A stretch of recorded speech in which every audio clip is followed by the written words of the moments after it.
Amigos en todo el país, bienvenidos a Mesa de Análisis de Economía, un programa del Sistema de Radio y Televisión de la Universidad Católica de Santiago de Guayaquil. Los saluda María Elsa Viteri. Usted está en sintonía de 1190 AM en radio, Canal 42 en UHF y Claro TV, Canal 74 en TV Cable y 318 en Univisa. Estamos en todo el territorio nacional, incluyendo esas hermosísimas Islas Galápagos.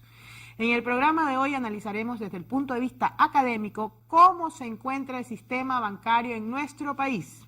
Tenemos como invitada a la economista Sonia Zurita, directora académica del MBA de la SPAE, a quien le damos la más cordial bienvenida a nuestro programa. Sonia, muchísimas gracias por aceptar esta invitación. En un tema que yo creo que es fácil tratarlo en la medida en que todo el mundo en este momento está pendiente del tema, pero que al mismo tiempo es un poco delicado porque definitivamente yo creo que muchas personas o hay muchos criterios que se dan simplemente o por acciones de orden personal y no se miran desde una perspectiva de país o de sistema. Exactamente. ¿Sí? Entonces, por ese lado, nuestro deber, usted es académica, yo también nací en la academia, sabemos que es importante dar las verdaderas pautas. Entonces, vamos a ver. En primer lugar, yo siempre digo, el público lo que necesita es ir de a poco. Lo primero que tenemos que definir es, cuando hablamos del sistema bancario, ¿de qué estamos hablando? ¿Cuáles son las relaciones que este sistema prevé o que debe de cuidar? Bueno, el sistema bancario, y en realidad si ampliamos el sistema financiero, potencialmente lo que busca es intermediar, ¿no? Poner en este centro a personas que tienen recursos en exceso, que no los están usando, y a las personas que necesitan esos recursos para diferentes actividades. Esa es la función del sistema. Entonces tenemos a los bancos como grandes líderes, pero tenemos las cooperativas, las sociedades financieras, que particularmente en términos de tamaño uno no las recuerda, pero que incluso en las comunidades más pequeñas son lo más relevante. No se acuerdan de los bancos, pero se acuerdan de las cooperativas y las mutualistas porque son las que les dan la mano, ¿no? Claro, porque definitivamente este sistema financiero lo que ha ido creando son instrumentos acoplados a necesidades específicas. El banco es como más amplio y además como más urbano. Claro, más urbano, es más técnico, en muchos casos genera más miedo para las personas que tienen un menor nivel de conocimiento y prefieren esta entidad financiera más que se siente como más amiga, ¿no? Como son las cooperativas, ¿no? En las comunidades más pequeñas. Pero en cualquiera de los casos, una vez que se ponen, digamos que de acuerdo indirectamente a los que requieren recursos de los que los tienen, el principal objetivo es cuidarlos, ¿no? Así es. Y colocarlos correctamente y recuperarlos en el tiempo que hay que recuperarlos, ¿no? Además hay que decir que se llaman bancos porque nacieron en realidad siendo personas que se ubicaban en banquitos. Dicho Así de es. ese modo, por eso se llaman bancos, que lo que hacían era tomar dinero, en realidad una función de seguridad nada más, básicamente en ese momento, y que se dieron cuenta de que podían sacarle provecho, digámoslo así, desde una perspectiva personal, y por eso surge la intermediación, y de ahí surge el sistema financiero. Así nació, ¿eh? No me lo estoy inventando yo. Claro, y el así margen fue, que es básicamente ¿verdad? la ganancia, ¿no? Y claro, ¿no? El margen. Y se dieron cuenta que no todo el mundo retiraba la plata al mismo tiempo ni inmediatamente, sino que había un tiempo. Pero lamentablemente este esquema que nació tan sencillo, es decir, de recibir dinero, de darse cuenta de que había un espacio de tiempo, ¿no, verdad? Y de que adicionalmente los instrumentos que se inventaron podrían seguir siendo dinero, y por eso ya después el dinero no fue solamente el papel moneda, sino que fueron todos los instrumentos, y eso es lo que medimos los economistas, que M1, que M2, que no nos vamos a complicar con eso, ¿no, verdad? Pero que fueron creándose instrumentos que también tienen valor y que hacen multiplicar ese dinero en papel, digámoslo así, ¿no, verdad? Con el tiempo, realmente comenzó a hacerse difícil ese manejo. Y como bien lo dice Sonia, comenzó a hacerse necesario mucha técnica para manejarlo. Y en el momento en que surge la técnica, surge también la necesidad de controles. Así es. ¿Sí? Los controles. Entonces, vamos a ver. La historia del sistema financiero, y en concreto, o más específicamente bancario del país, ha tenido altos y bajos muy fuertes. Ha sido como cuando a uno lo hacen madurar de repente y con golpes, digamos, ¿no, verdad? Claro. Dentro de esta historia ecuatoriana, ¿qué es lo que hemos aprendido? ¿Y qué crees tú que nos falta por aprender en términos de manejo técnico, de controles y de justamente resultados positivos para la economía en ese objetivo de intermediación financiera? Bueno, el episodio del 98 del 2000 yo creo que dejó grandes lecciones y que en general han sido una pauta para el aprendizaje y para los mejores controles que existen ahora, porque definitivamente no es lo mismo el organismo regulador actual del organismo regulador de hace más de 12 años. O sea, son totalmente, dos versiones distintas. Totalmente diferentes. Los banqueros también han aprendido a controlarse y eso es valioso destacar, porque si bien es cierto, ellos conocen de que el dinero que tienen no es de ellos, ¿no? La parte patrimonial de los bancos usualmente es menos del 10% del total de sus activos. Aparentemente en esa época lo olvidaron, ¿no? Y eso hizo que la crisis financiera del país sea tan grande, tan grave, y sobre todo que caigan los grandes, ¿no? Que es lo que mayormente llamó la atención. Y que, Sonia, discúlpame que te interrumpa, estamos viendo que es la práctica mundial. Así es, así es. Es decir, que no se lo inventaron en Ecuador. Así es. Y lo otro también importante es que también en otras partes los reguladores fallan, ¿no? O sea, eso también es importante recordarlo, ¿no? No es pensar, bueno, es que aquí nadie controla o aquí nadie se les ocurre cuáles son los mecanismos para monitorear mejor, ¿no? También ha pasado en otros mercados. Pero bueno, no es una excusa. Es simplemente dar la referencia de que no pensemos que solo aquí pasan estas cosas. Así pero luego de la valorización, luego de la estabilidad del país, que le da una estabilidad a la economía, la cantidad de información que hay que reportar. Recordemos, quizás muchas personas no lo saben, pero si usted puede encontrar información actualizada de alguna de las industrias en el país, es de los bancos. O sea, cualquier persona se puede meter a la página web y antes del 15 de cada mes va a encontrar el cierre de los balances de los bancos. Obviamente es información que no es para el manejo del público en general, pero es algo que está disponible. Claro, y que en todo caso, si a alguien se le ocurre tener. De hecho, yo recuerdo y celebro, y un saludo especial a la ex superintendente de bancos, la ingeniera Gloria Sabando, porque ella siempre ha dicho el trabajo que hicimos a nivel de mejorar los controles y de institucional fue muy importante. Y yo creo que sí, y que hemos sido injustos en reconocer el trabajo que particularmente ella y su equipo hicieron en el Ecuador, y que tú lo mencionas, realmente el organismo antiguo al organismo que es ahora es completamente distinto. Sin embargo, desde esta perspectiva de necesidad de control, y que ojo, yo insisto porque es importante la relación internacional y ver el funcionamiento, que como lo dices tú, se ha visto que ha fallado en todos, ¿no, verdad? Y que la legislación que hoy tenemos es la legislación que probablemente será generalizada a nivel del mundo. Así es. Porque es lo que está, a legua se ve que se necesita un control de esta naturaleza, ¿no, verdad? ¿Cuánta diferencia hay entre lo que es tener la legislación y la aplicación de la legislación? ¿Cómo quienes estamos en la posibilidad hoy de ver a través del Internet la existencia de información, podemos darnos cuenta que esa información está siendo útil o no está siendo utilizada? Claro, bueno, es importante lo que usted resalta. El tema de la ejecución es lo que podríamos tener quizás una patita coja, digamos, ¿no? Que tenemos una normativa que yo creería que es bastante buena, inclusive a veces se le preguntan a algunos banqueros y creen que es un poco dura, pero el tema de la ejecución, del cumplimiento de la normativa es el que habría que saber si se está dando con la velocidad indicada, ¿no? Es decir, no dudo de que se esté dando, pero quizás en casos puntuales probablemente hay que estar más rápido, ¿no?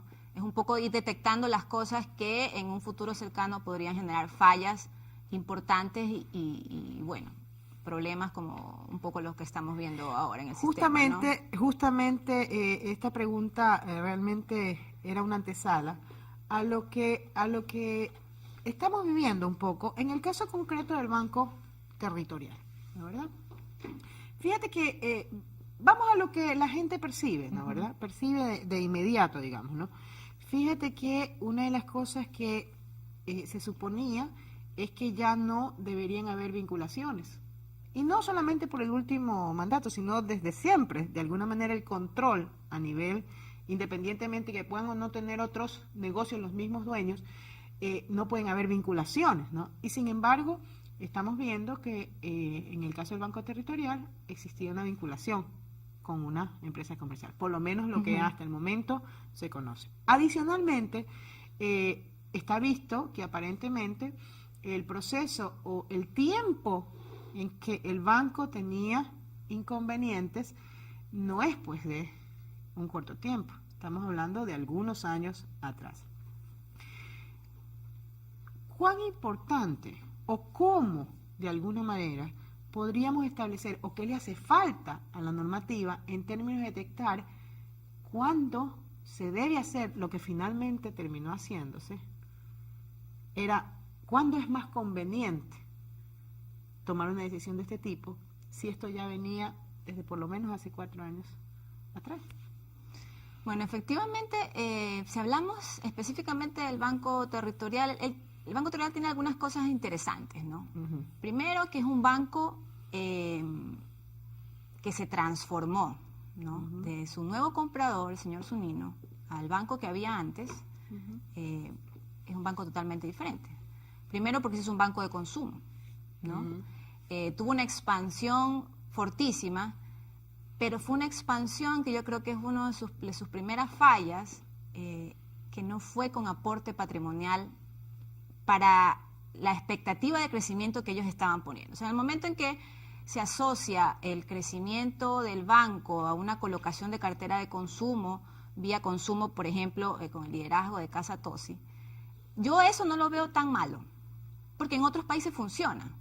El tema es que, primero, es claro que hay una vinculación, hay una vinculación, pero esta vinculación tiene límites. Límites de, por ejemplo, yo no puedo obligar a que si usted es cliente de una casa comercial, tenga que financiar única y estrictamente con este banco.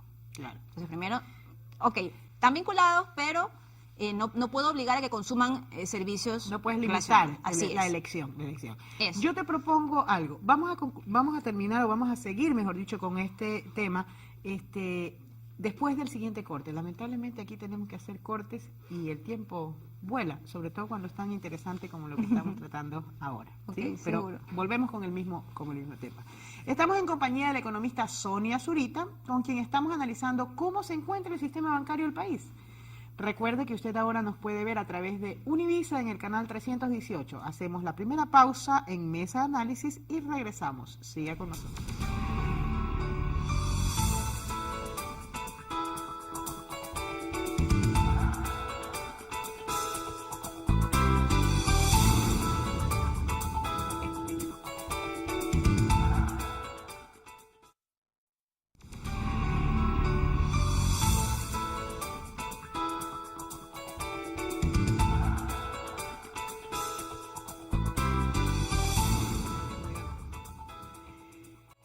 Y volvemos con la economista Sonia Zurita, con quien estamos tratando el tema de la situación bancaria del Ecuador y el sistema financiero en realidad. Un poquito dejamos un tema pendiente, estábamos hablando de toda esta particular situación del Banco Territorial. Y ojo, hay que aclarar, una situación muy individual. Así es. Porque no hay que trasladar la situación del Banco Territorial a la situación del sistema financiero ecuatoriano, que como bien dijiste al principio, se trata de bancos, se trata de una serie de instituciones que tienen relacionadas y además tampoco es la reproducción del proceso que está viviendo el sistema bancario específicamente. Yo creo que el tema del Banco Territorial es un tema específico. Sí, es un evento aislado realmente. Es un tema aislado, ¿no? Que hay que mirarlo desde esa perspectiva, porque precisamente todos los temas de control que hemos hablado aquí, hemos analizado, hacen ver que el sistema financiero ecuatoriano es un sistema sano, es Es un sistema que tiene posibilidades de seguir adelante, a diferencia de lo que está ocurriendo a nivel mundial con muchos, ¿no, verdad? Y que ya vimos también una caída fundamental en la crisis del 2008 y demás, ¿no? Pero a ver, en el tema que estábamos viendo en estas particularidades del Banco Territorial, hablábamos o tú mencionabas que para tu gusto, digámoslo así, toda la expansión o toda la conversión, por ejemplo, no había tenido todo el respaldo patrimonial. Aclaremos un poquito qué significa respaldo patrimonial, o que no había sido la base el respaldo patrimonial, para que todos entendamos de qué estamos hablando. Y continuemos con este análisis de esta particularidad. Claro, en el caso del Banco Territorial, ¿a qué me refiero con el respaldo patrimonial? El Banco Territorial nace, o sea, una vez que digamos que sufre esta transformación por un cambio de propietario, por un cambio de visión y que ve una oportunidad de negocio, es para el crédito de consumo, ¿no? Ellos no tenían una base de depositantes importante, porque no eran un banco de alguna manera común. Captador, digamos, sí, ¿no? Nació para el tema hipotecario hace muchos años atrás. Como para que nos entiendan, no es que uno va a otros bancos y encuentra las colas de personas que están depositando, que todo el mundo tiene su libretita de ahorro, toda la cuestión. No, ellos no eran ese tipo de banco. Entonces, para que ellos puedan crecer en crédito de consumo, no tenían una base de depositantes importante. Ellos tenían, o ellos mejor dicho como banco, en este caso el accionista o el grupo de accionistas, tenía que poner capital fresco, hacer crecer su patrimonio invirtiendo más recursos para que, apoyados en esos recursos, el banco pudiera crecer con el potencial que ellos estaban viendo. Porque en el momento en que asociamos el banco a Casa Tosi, inclusive a todo el crecimiento que tuvo Casa Tosi apoyado en el crédito de consumo de sus tarjetas, ellos tenían que haber puesto recursos frescos. Bueno, aparentemente ellos lo que intentaron fue irse no por el lado de masificar, sino de captar inversiones importantes, digamos así, depósitos importantes, pero que también es un albur, digamos, ¿no? Y que normalmente las inversiones iban, o mejor dicho, los depósitos eran de muy fugaz pasar por el banco, ¿no? Claro, no le daban un soporte de recursos permanente. Así es. Entonces era como ir en vaivén, ¿no? Así es. Eso les generaba problemas de liquidez, por un lado, pero sobre todo en el momento en que ellos crecen de manera explosiva, aparentemente, no lo podría afirmar, pero aparentemente, y uno puede recordar un poco inclusive la parte promocional o comercial de las tarjetas por las calles, sin un buen análisis de riesgo de estos clientes de consumo, van acumulando cartera vencida en el tiempo, nuevamente, depósitos concentrados, pocos y concentrados. Así es. Poco aporte patrimonial fresco, y una colocación agresiva en cartera de consumo fue pasando la cuenta. Es más o menos como decir, a ver, no había la posibilidad de que si mis clientes a quien yo les estaba dando crédito me fallaban o se retrasaban o eran un poquito morosos, no había una parte que pudiera compensar esto, digámoslo así, y pudiera sostener el funcionamiento. Entonces teníamos un hueco por un lado, un hueco por otro lado, y evidentemente los resultados fueron los que finalmente definieron. Así es. Pero desde la perspectiva del control, fíjate que hace 4 años ya venía detectándose este problema, al punto de que ya se llega a la posición de decir, usted necesita, y ya se cuantifica, porque esto es cuantificable, o sea, todo este tipo de aportaciones son cuantificables de acuerdo al movimiento y de acuerdo justamente a todos los indicadores que manejan los bancos, ¿no, verdad? Usted necesita 17 millones de dólares, ¿no, verdad? Claro. 17 millones de dólares en un banco cuyo patrimonio no sobrepasaba los 10, más o menos, ¿no? Es decir, necesitaba muchísimo más, lo cual, bueno, es un poco lo que estás explicando durante todo el tiempo, ¿no, verdad? Entonces, vamos a ver, necesitas 17 millones y además 17 millones en menos de una semana, ¿no es así? Claro. En poco tiempo. O sea, en poco tiempo. Si uno ve las cifras, y yo un poco lo hice, el ejercicio en casa, ¿no? Tanto por mi interés académico como por la curiosidad que yo tengo por el sistema financiero. Yo digo, mi vida privada, trabajando en la vida privada, todo ha sido en banca o asociado con los bancos, ¿no? Y el resto ha sido académico. Entonces, yo consulto la página web todos los meses y me pongo un poco a trabajar. A jugar con los números. Así es, ¿no? Por ejemplo, hay cosas que impactan. 2007, 0 comisiones. Ningún banco puede cobrar comisiones. los bancos de consumo, y uno puede revisar las cifras, muchos de sus ingresos eran las comisiones. Entonces le quitas un ala de ingresos tremenda para algunos bancos. El Banco Territorial estaba en uno de esos casos. Entonces, si uno ve las cifras de ellos, hay gente que dice, pero mira, es que estaba perdiendo dinero, ¿cómo no se dieron cuenta? Es que la rentabilidad no es lo importante en los bancos cuando uno habla de ser fuerte. Es la solvencia y obviamente la liquidez. Son varios indicadores, claro. La rentabilidad a mí no me asusta cuando cae. Me asusta es cuando yo comienzo a comparar la cartera sana, los fondos disponibles o las inversiones, con los depósitos que tienen que devolver. Entonces, cuando uno hace ese ejercicio en el Banco Territorial, ellos en el 2007 como que hacían el match, pero del 2008 en adelante comienzan a tener una brecha. Es decir, los recursos a devolver son mayores que los recursos a recuperar. Como esto es más o menos como para decirlo en el día a día. ¿Cuánto debo y cuánto me ingresa? Prácticamente. Ahora, en los bancos no podemos hablar así, menos, claro. pero digámoslo así, de lo que yo recibo como recursos que el banquero sabe que no son de él. No son de él, exactamente. A lo que tiene... exigible, que alguien le exige. A lo que el banco puede exigir que le devuelvan por los créditos otorgados. Hay más, pero también hay que decir, ok, cuando ya tú diste un mal crédito, si bien es cierto, harás todo lo posible por recuperarlo, sabes que el camino es difícil. Es difícil, ¿no? Así es. Y además en el tiempo, digamos, así ¿no? O sea, el tiempo que vas a gastar. Entonces se nota una brecha pequeña, pero la brecha se va acrecentando. Muy bien. ¿no? 2007 acaban las comisiones. Se acabó un flujo importante para ese tipo. El siguiente paso, ¿o qué otra cosa analizaste? Porque también hay un tema importante.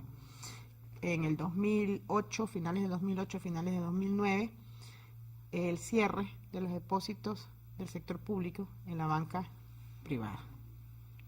Claro, en este caso, si ellos dependían mucho de entidades públicas, iban a tener un impacto en términos de captaciones. Iban a tener un impacto. Y fue un impacto, yo diría que generalizado para todo el sistema financiero. Y más aún para aquellos bancos, se me ocurre, ¿no? Yo no he hecho el ejercicio que tú has hecho, ¿no, verdad? Pero se me ocurre que si un banco tiene opción no por la masificación de depósitos, sino por depósitos o captación de recursos de entidades específicas en un plano en donde perfectamente esto también pudo haber sido un golpe. Claro, habría que ver, porque esas cifras, más que cifras, ese detalle de quiénes son los depositantes. Los depositantes no se los tiene, pero sí los indicadores que pone la Super mensualmente, hay uno de los indicadores que se llama cobertura de los 25 principales depositantes, o de los 100 principales depositantes. Actualmente ya el dinero público está únicamente en el Banco Central del Ecuador, pero precisamente fue un cambio. Acuérdate que las entidades públicas antes sí podían tener depósitos en la banca privada. Claro, pero si ellos, o sea, no lo sé, no le podría decir si yo sé que había 2 o 3 grandes clientes que pierden el territorial habría que ver, ¿no? en el tema de concentración de depósitos, pero la concentración de depósitos, aunque hubieran sido privados, en el momento en que uno depende y de alguna manera respira gracias a estos depositantes, ya estamos en problemas, ¿no? Porque esos depositantes se pueden ir en cualquier momento, sean públicos o privados. Exactamente. ¿No? Es como que si usted tuviera un único cliente y de buenas a primeras, este cliente le dice, me voy con la competencia, ¿de qué va a vivir usted? Exactamente. ¿No, verdad? Lo que las abuelitas decían, no hay que poner todos los huevos en la misma canasta, ¿no, verdad? Hay que diversificar, ¿no, verdad? Y en un caso de manejo de esta naturaleza. Pero bueno, saltemos un poco el caso del Banco Territorial, porque la verdad es que yo creo que como lección aquí, primero que nada, se saca el hecho de que efectivamente hay una normativa que tarde o temprano funcionó. Para mi gusto un poquito más tarde, porque justamente yo creo que sí se pudo haber analizado un poco, digamos, no esperar a este tiempo. Pero esas son condiciones que ya se pueden ver ex post, digamos, ¿no? Que en el momento de las decisiones... Claro, en el momento de las decisiones, entonces yo creo que eso hay que evaluarlo desde esa perspectiva también. La cuestión es que funcionó en determinado momento.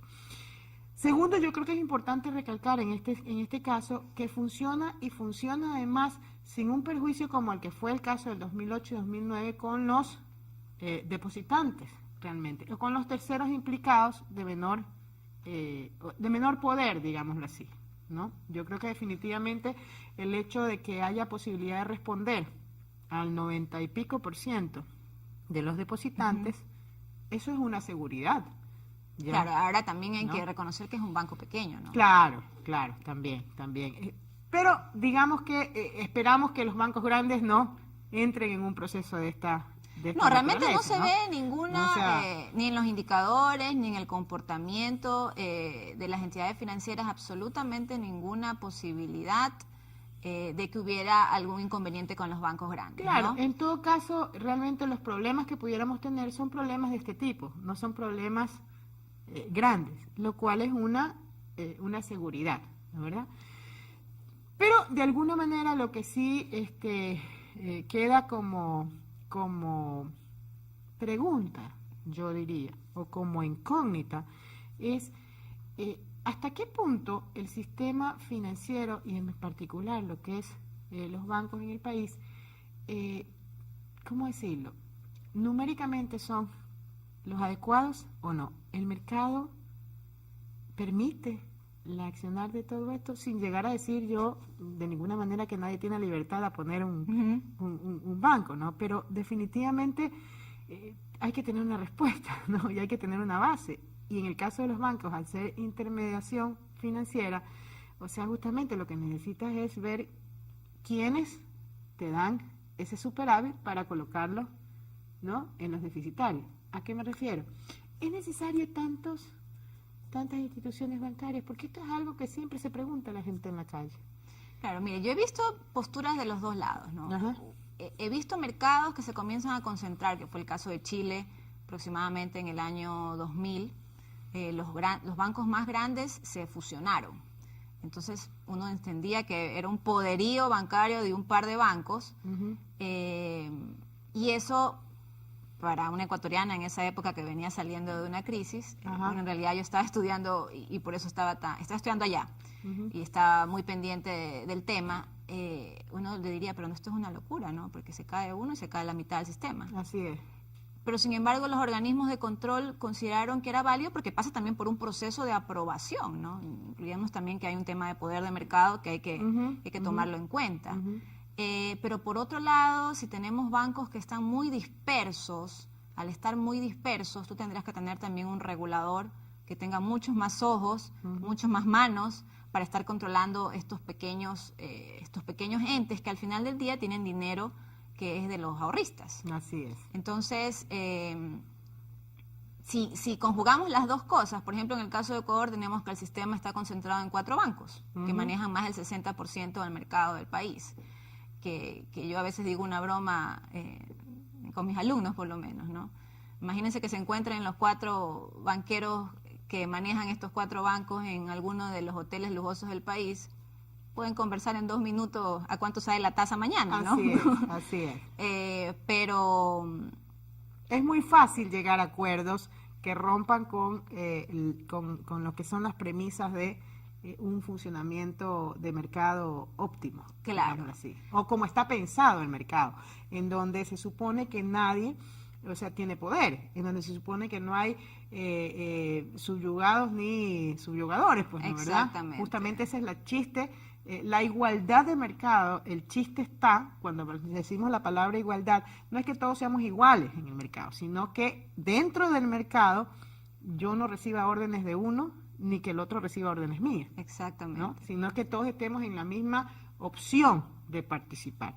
Sin embargo, fíjate que es un detalle importantísimo, porque, a ver, yo considero que, no sé, pues visto desde esta perspectiva de los mercados y tuvimos aquí al ministro de Finanzas sobre una pregunta mía alejada del sistema bancario, sino que tiene que ver con otros mercados. La verdad, yo le decía, ministro, ¿cuántas empresas funcionan, no? Entonces él me decía, bueno, es que tú sabes que el monopolio natural. No, yo solamente pregunto cuántas, porque al igual que tú, es preocupante que justamente sea tan fácil ponerse de acuerdo para manejar e imponer, ¿no, verdad? Porque 4 contra las 14 millones de habitantes, pues no es.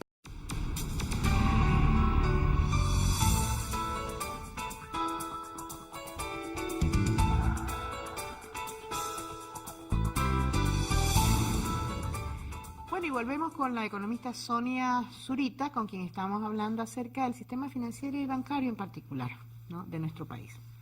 Hemos visto cómo, bueno, nuestra historia nos ha hecho un poquito temerosos, ¿no, verdad? Porque todavía yo pienso que no se nos escapa el sentido de temor, ¿no, verdad? Hemos visto también, pues, que el caso del Banco Territorial realmente es un caso aislado, y yo sí creo que eso es una parte de nuestra responsabilidad, que difundamos el hecho de que en este momento el sistema financiero ecuatoriano es un sistema saludable, sano, ¿no, verdad? Así es. Sano, sí, que además tiene una normativa adecuada, ¿no? Yo creo que internacionalmente yo diría que es muy buena, ¿no, verdad?, si lo comparamos a nivel internacional, y que efectivamente el tema está en la aplicación o la ejecución de esa normativa. Pero hemos entrado en dejamos en el bloque anterior planteado un tema que para mí es importante, que es el hecho ya verlo desde la perspectiva del negocio de la banca, inmerso en un mercado, un funcionamiento de mercado, y que desde la perspectiva de, si analizamos lo que debe ser un mercado óptimo, un mercado también saludable, ¿no, verdad?, esto de igualdad y demás, evidentemente no es positivo la concentración, pero que por otro lado también tenemos que ver cuáles son las características, ¿no, verdad? Claro, por ejemplo, la eficiencia es una claro, de las grandes ventajas, ¿no?, Entonces, de esta concentración. Tenemos que ver, ¿no, verdad? Tenemos que ver también eso y lograr el equilibrio, porque no hay que ser cuadrados en el pensamiento. No, hay que buscar lo que le conviene al país. Lo que sí tenemos que fomentar es los mecanismos o los instrumentos que sean necesarios para que el control no solamente sea vía papel, pues, y que dependamos de que alguien cumpla o no cumpla con ese papel, sino que precisamente utilizamos los mismos instrumentos de mercado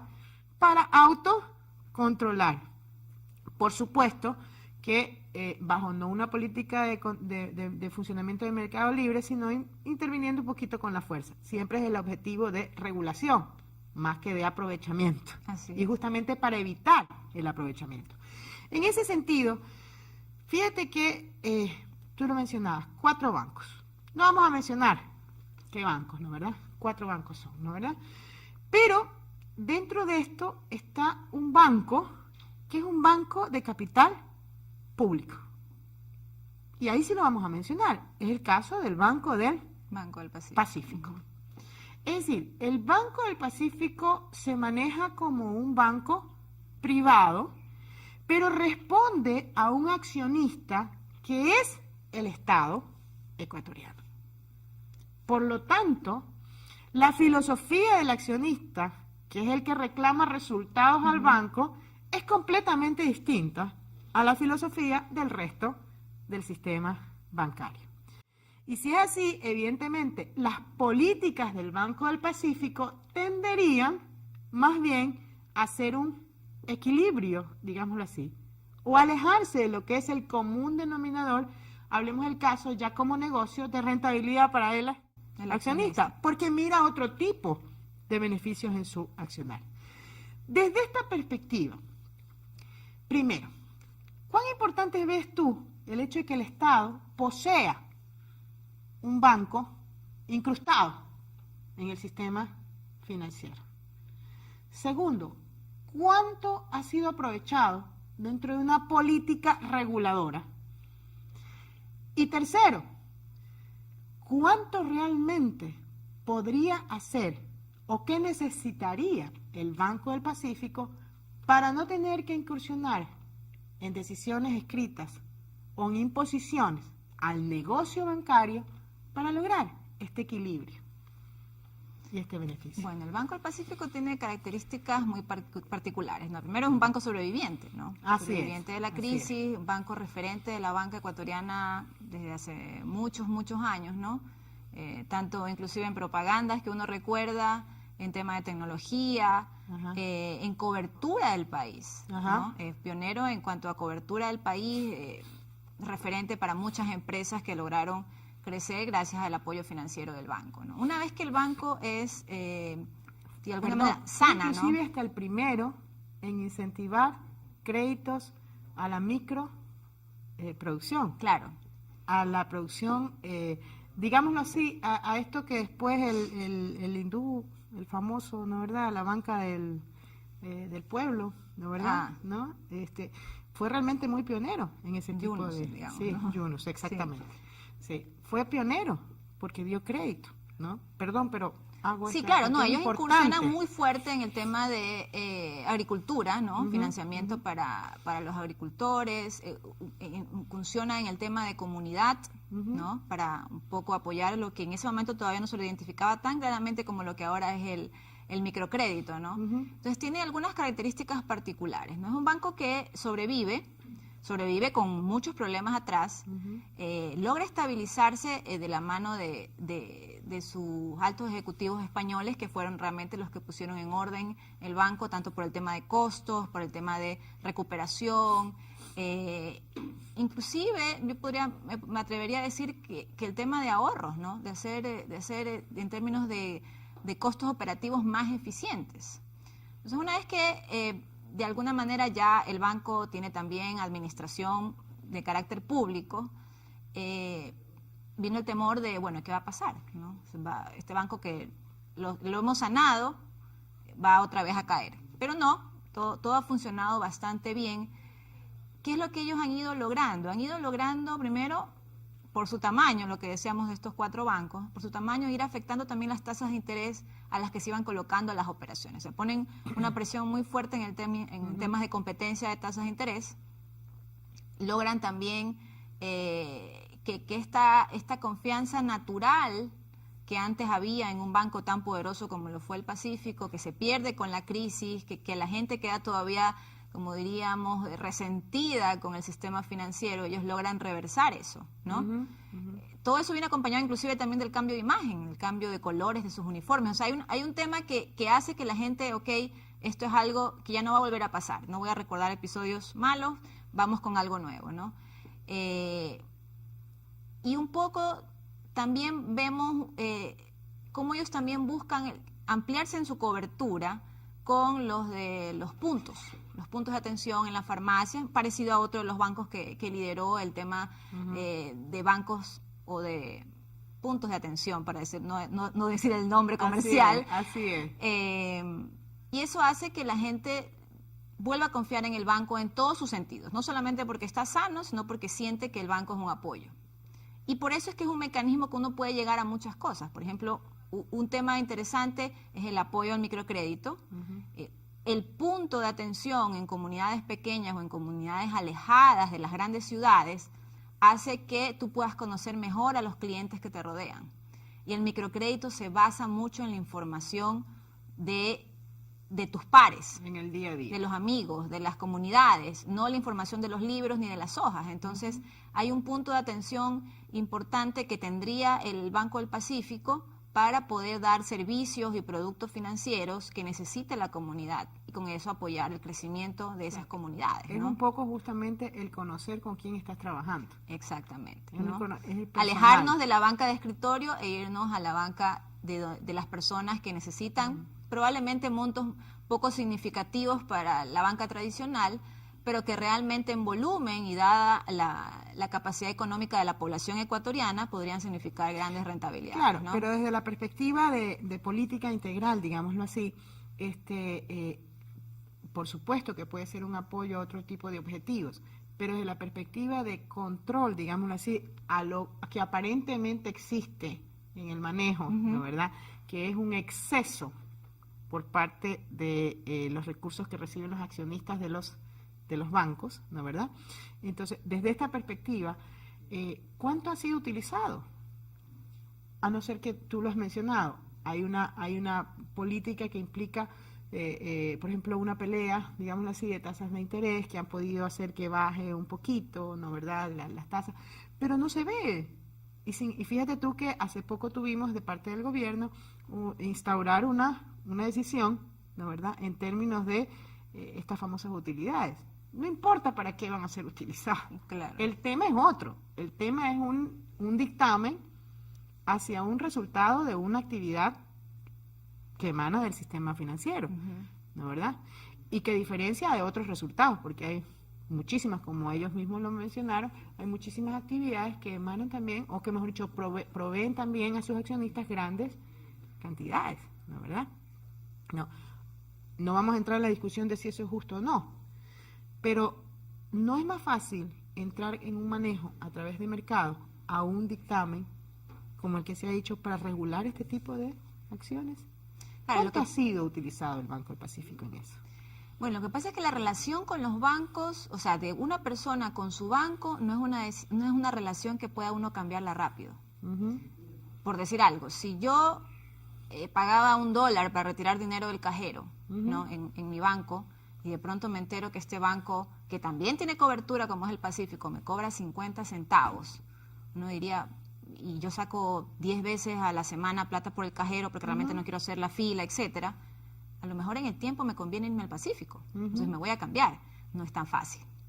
No es tan fácil que uno podría decir, ok, yo puedo presionar a precios más justos, si es que estamos hablando de justicia en los precios, vía un banco líder en el mercado y con una participación muy relevante como es el Pacífico, porque las personas mantienen una relación con el banco que solamente que los trate terriblemente mal para que uno decida romperla. Claro, pero fíjate tú, justamente, y ojo, estamos hablando desde la perspectiva del cliente de a pie, digamos, ¿no? Porque aquí hay que diferenciar, hay clientes y clientes, y yo entendería más esa fidelidad de la perspectiva del cliente grande, digamos, ¿no?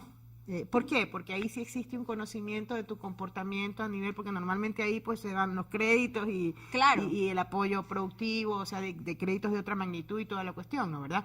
Más bien el chiquito, el pequeño, más bien lo que busca es seguridad, no tanto retribución, ¿no? ¿Verdad? O lo que pide es mínimo, ¿no? No es significativo, ¿no? ¿Verdad? Uno podría pensarlo de los dos lados. El grande, porque dice, bueno, yo tengo una relación, me conoce, la llamo por teléfono a mi oficial y me atiende y me resuelve el tema, ¿no? Entonces, si me cambio, como que perdería todo eso, que es un poco lo que se llama el beneficio transaccional que hay, digamos, entre el cliente y el banco.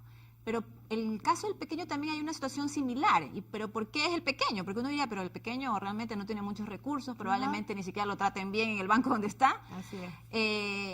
¿Qué ocurre con él? Que para él abrir esa cuenta o tener esa tarjeta de crédito le costó. Le costó porque tuvo que presentar una serie de papeles, dado que era muy pequeñito. Le costó que le hayan ampliado el cupo de la tarjeta, ¿no? Fue como todo un proceso.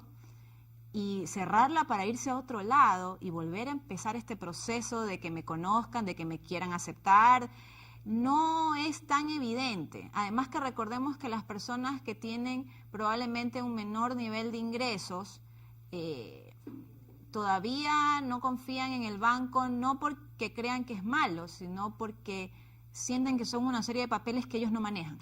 Bueno, y le da un poco de temor, ¿no? Pero aquí surgen dos incógnitas, o mejor dicho, dos cuestionamientos de lo que nos ha dicho, que yo estoy de acuerdo contigo, ¿no? Sin embargo, hay dos cuestionamientos que los dejo planteados para el próximo bloque. Primero, ¿en realidad recibimos una buena atención del sistema bancario? Y te voy a comentar cosas que vive la gente de a pie, que es la que nos ve, ¿no? Y que la he vivido yo personalmente, porque todo lo que ustedes quieran, pero esta humilde ecuatoriana aquí hace colas, ¿no, verdad? Y se enfrenta a todo, ¿no? Entonces, eso por un lado. Y dos, justamente, la visión del Banco del Pacífico es una visión privada, responde al accionista que tiene o sigue pensando desde la perspectiva de un accionista privado. Porque, ojo, lo que tú dices en términos de el comportamiento, de la captación del cliente, del costo que significa al chiquito, ¿no será que es un riesgo que pueda asumir el banco público? Porque en definitiva termina siendo público. Pero vamos a comentarlo en el siguiente bloque. Estamos en compañía de la economista Sonia Zurita. Recuerde que usted ahora nos puede ver a través de Univisa en el canal 318 y nos puede escribir al correo mesaanalysis@ucsgrtv.com. Hacemos la última pausa en Mesa de Análisis, lamentablemente, porque estoy feliz, yo encantada de conversar con Sonia aquí, y regresamos, pero siga con nosotros, aunque sea el último corte.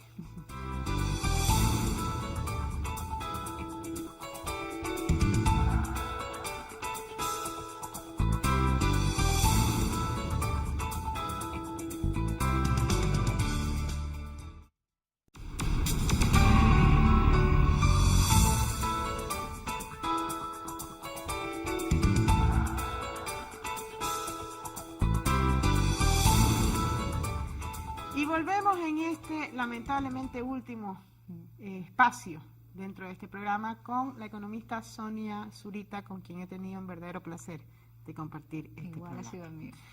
A ver, Sonia, volvemos con esas dos inquietudes que dijimos. Primero que nada, yo voy a ser realista, porque el problema es que una cosa es recibir un buen trato de la banca y otra muy distinta, que estemos acostumbrados al tipo de servicios que nos tienen que dar. Estamos acostumbrados, por ejemplo, a que uno va al banco y pierde 2 horas y el banco. Es más, cuando tú sales de tu casa, dices, chuzo, me toca ir al banco. Y así lo decimos todos, ¿ah? Chuzo, son 2 horas perdidas. Y resulta que tú vas al banco, un banco, no sé si es el número 1 o el número 2. Yo no estoy en el tema de monitorear así las posiciones, pero es el número 1 o el número 2. Resulta que tú haces la cola del banco y viene un individuo por acá, y pasa a la cola de privilegiados. Entonces un día yo le dije porque no es mi banco, yo soy de otro banco, ¿no? Le digo al guardia, discúlpeme, pero el señor no tiene ninguna discapacidad, no es mujer, no tiene niños y tampoco es anciano. ¿Por qué pasa? No, me dice, es que él es cliente privilegiado, cliente VIP. Le digo yo, ¿y qué se necesita pues, para hacer que...? Entonces, claro, el banco lo que ofrece es a los clientes VIP no esperan, el resto espera. Como usted comprenderá, yo ahora me desenvuelvo en playas. En playas, las agencias son de este porte de los bancos que existen. Son de este porte. Entonces resulta que mientras lo que hacemos cola, resulta que todas son clientes VIP. Entonces, un humilde servidor como esta, que va a cobrar un cheque con lo que le han pagado, ¿no verdad? Tiene que esperar, y no importa que llegues a las 8 de la mañana, porque van llegando. Siempre todos los un cliente VIP, y entonces te demoras toda la mañana en cobrar, ¿no verdad? Entonces, cuando pregunté dónde había un talonario para la observación, me dijeron que no se estilaba, ¿no verdad? ¿Por qué? Porque si el banco quiere dar un servicio VIP, lo que debería hacer es cargar el costo del servicio VIP al banco, pues, no al resto de personas o al resto de clientes. Bueno, yo no soy cliente, pero las otras personas que hacen cola conmigo sí son clientes. Al resto de clientes del banco. Esa es una pequeña muestra, a lo mejor insignificante, de lo que significa atención al cliente. Porque es bárbaro cómo te tratan inclusive al entrar, pues te revisan la cartera de entrada y de salida. Pues. Por Dios, no puede haber cosa más denigrante que a una mujer que entra a un banco le revisen no solamente a la entrada, sino ¿qué te puedes llevar? Un talonario. Un talonario, pues ¿qué te puedes llevar? Una engrapadora de un escritorio. ¿Eso es buen servicio? Yo entiendo la seguridad, pero señores, con todas las utilidades que tienen, cómprense una de estas cosas, de estos marcos que cuando uno pase le pite, pues. Claro, el control de metales, o sea, la ¿no? tecnología ya es tan avanzada que no necesitas, pues. Y encima entregarle a una persona que está poco capacitada para el manejo con relacionador público, ¿no verdad? Con público, entregarle el poder. Tú eres un cliente. Eso en detalles formales. No hablemos de detalles de fondo, ya de esta intermediación. No es posible, como le pasó a una persona muy cercana a mí, que un banco, porque te demoraste en cancelar XYZ cuota, sin decirle nada, en sus narices le rompan las tarjetas porque no le explicaron que cuando ella accedía a hacer un convenio de pago, automáticamente quedaba como cliente no deseado por el banco. Ya. ¿Eso es buen servicio? ¿O estamos acostumbrados a ese tipo de servicio? Y segundo, el tema de las ofertas que haga el banco. ¿No será que el Banco del Pacífico sigue con el mismo esquema de comportarse en función de resultados como banco privado y no aprovecha el hecho de que no tiene que dar los mismos resultados, sino que son resultados en conjunto de otro tipo. Y por eso no funciona como un ente regular dentro del sistema. Todo el tiempo que nos sobra es tuyo, Sonia, para tu opinión. Bueno, en el caso del Banco del Pacífico, yo pensaría que efectivamente funciona como un banco privado, pero que también es una forma de darle tranquilidad a las personas de que esto no es una posible herramienta política como originalmente se lo pensó cuando hubo el traspaso, ¿no? Eso es un temor que en la gente está, en los clientes, ¿no? Entonces, si uno va y los productos que ve, no ve nada raro respecto al banco promedio de al lado, a otro de estos grandes, ¿no? Y yo no sé si eso es una forma de decir, ok, esto es un banco como cualquier banco, la única diferencia es que el propietario no es un accionista privado, sino una entidad del gobierno, ¿no? Creería yo que esa es la razón. Pero la diferencia no estaría en que las utilidades percibidas al accionista, no el servicio ni las ventajas, sino que las utilidades percibidas al accionista serían así comparadas a las del sistema privado. ¿Y eso qué nos importaría a todos? Si lo estamos recibiendo, la utilidad la estamos recibiendo como servicio. Bueno, queda también el rezago de que es una banca, es un banco donde se buscan resultados. O sea, aunque sea de una entidad pública, pero se buscan resultados. Entonces, quizás si migramos más bien al interno, hacia un banco donde uno diría, bueno, ok, vamos a hablar del bienestar de la sociedad, ¿no? Vamos a administrar este banco pensando en el bienestar de la sociedad, podría írsele de las manos. Es decir, podría ser que pensando en que no importa si el resultado es pequeño, pero vamos a generar bienestar por otras vías, se podría mezclar tanto que a la final lo que terminas es deteriorando el banco y por tanto generando problemas de quizás más graves, ¿no? Qué pena, pero nos quedan apenas 2 segundos para concluir el programa. No sé si quieres decir en estos 2 segundos algo para concluir este programa.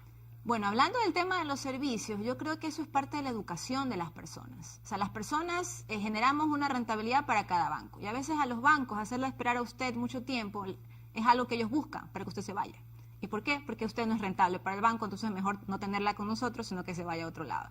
Entonces, el tema del alfabetismo financiero, que empieza con nuestros jóvenes y luego con nuestros adultos jóvenes que están entrando a la etapa laboral, creo que es un tema importante porque es un mecanismo de autorregulación de las personas y también de los bancos que saben que ya no son los que manejan toda la información y que tienen que también buscar un buen servicio y ser un banco sano siempre, ¿no? Mira tú, un concepto importante, lo del alfabetismo financiero. Así es. Yo creo que sería interesante tratarlo a lo mejor contigo o con cualquier persona que pueda un poco ilustrarnos.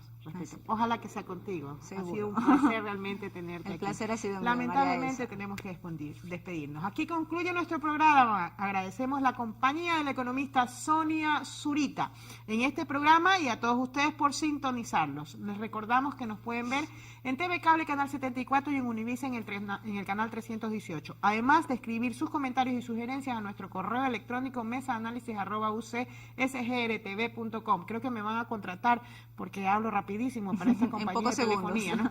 Volveremos con ustedes la próxima semana. Hasta entonces, queridos amigos.